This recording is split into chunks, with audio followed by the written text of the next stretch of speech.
वो हमें ना रोज कह देता है डॉक्टर आपकी तबीयत खराब है, खांसी है, घर में किसी और को तो नहीं? हाँ जी है जी।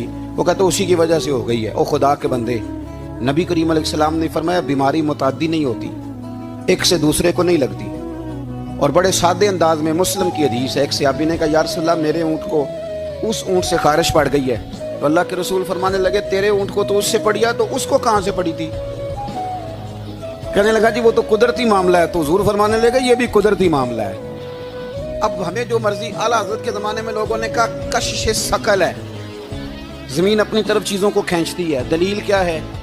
वो कहने लगे जी सेब गिरता है तो ज़मीन पे, आम गिरता है दरख्त से तो ज़मीन पे, अमरूद गिरता है तो, अनार गिरता है तो ज़मीन में कशिश है, खींच लेती है। आला हज़रत फरमाने लगे शाबाश, साइंसदान जो कहेंगे हम मानेंगे। फरमाने लगे ज़मीन ने आधा किलो का सेब खींच लिया है, 1.5 पाव का अनार खींच लिया है, पर हमने गुब्बारे में 1.5 छटांग हवा भर दिया, वो तो ज़मीन से खींचा नहीं गया। ये किस किस्म की कशिश शकल है?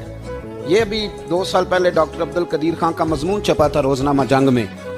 वो कहता मुझे वो मौलवी चाहिए था जिसके पास कुरान हदीस भी हो और साइंस के उलूम भी हों।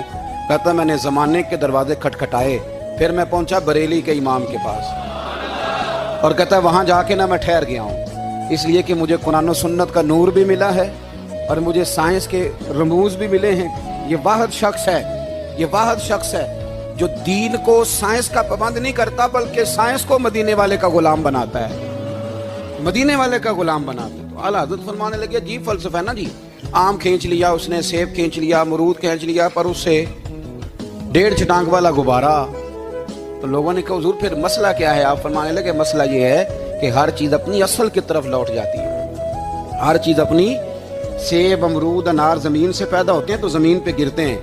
हवा की असल ऊपर है, इसलिए जब गुब्बारे में हवा भरेंगे तो हवा उसको ऊपर ले जाएगी। हाँ जब उससे हवा निकल जाएगी तो फिर गुब्बारा जो जिसकी असल होती है उधर लौट जाता है। इंसान मिट्टी से बना है तो जाता कहाँ है? मिट्टी दें मिट्टी रहना ही ਐਵੇਂ ਕਾਦੀ ਬੱਲੇ ਬੱਲੇ, ਅੱਜ ਮਿੱਟੀ ਦੇ ਉੱਤੇ ਬੰਦਿਆ ਤੇ ਕੱਲ ਮਿੱਟੀ ਦੇ ਥੱਲੇ।